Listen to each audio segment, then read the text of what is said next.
ও বা দাদা তোমার তো নামাজ শোনাও। ও বা মোল্লা বেটা আবার নামাজ তো না কিতার লাগি। তুমি তো নামাজের মধ্যে দুই হাত দ্বারা লঙ্গি ঠিক করছো। ও বা মোল্লা বেটা শুনো, অত ফতুয়া দিও না। আমার লঙ্গি খুললে ঘুরে যাকে দীক্ষা এর লাগে আমি লঙ্গি ঠিক করছি। এখন তুমি কও আমার নামাজ শোনা, এটা আজাইরা ফতুয়া ছাড়ো। ও বা দাদা তোমার লঙ্গি ঠিক করা ঠিক আছে, কিন্তু আমাদের নূরে হেরানোর মাদ্রাসার হুজুররা বলেছেন নামাজে দুই হাত দিয়ে কোনো কাজ করলে নামাজ নষ্ট হয়ে যায়। ও বা মোল্লা বেটা, ও বা চাচা, ও বা তো নামাজ তার লাগিয়া। আরে বেটা মাতিস না, গড়ে গড়ে মোল্লা গড়ে গড়ে ফতুয়া। আমি দিকে লঙ্গি ঠিক করছিলাম, ওই মোল্লা বলে হয় আমার নামাজ ভালো হয়েছে না। আচ্ছা আমরা ইমাম সাহেবের দ্বারা যাই। ইমাম সাহেব যে আমরা একটি মাসালা জানতে চাই। জি বলেন, আপনারা কোন মাসালা জানতে চান? হুজুর আমরা দাদা নামাজের মধ্যে দুই হাত দিয়ে লঙ্গি ঠিক করছিলেন, তখন আমরা মোল্লা সাহেব বলে তাই না নামাজ শোনা, এর সমাধান কি?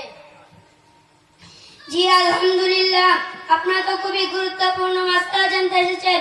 সুতরাং এই মাসালার সমাধান হলো মোহাম্মদ কবির আলী সাহেবের নামাজ হয় নাই, কারণ ফতোয়া শামীতে আল্লামা ইবনে আবিদিন শামী রাহিমাহুল্লাহ বলেন নামাজ এমন কাজ করা যা দূর থেকে কেউ দেখতে মনে হয় যে ওই ব্যক্তি নামাজে নেই, আর এমন কাজকে আমলে কাসির বলে।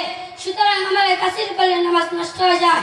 যেমন দুই হাতে লঙ্গি ঠিক করা, মোবাইল বাজলে দিকে দেখা বন্ধ করা, আমাদের গাড়ি বেশি নড়াচড়া করা ও ইত্যাদি। আপনাকে এই মাসআলা বুঝতে পারছেন?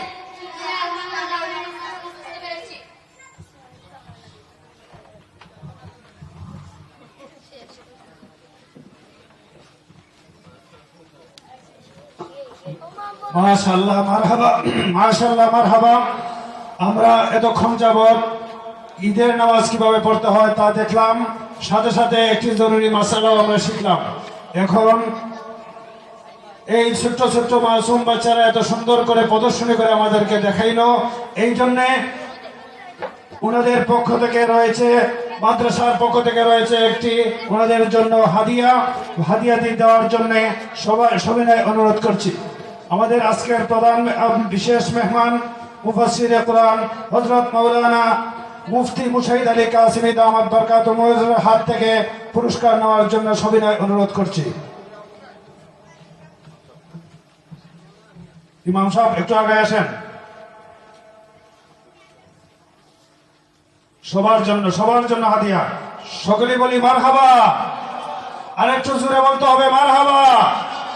সম্মানিত হাজিরিন, আজকে আমাদের বিশেষ অতিথি প্রখ্যাত মুফাসসিরে কোরআন, শাইখুল হাদিস আল্লামা মুফতি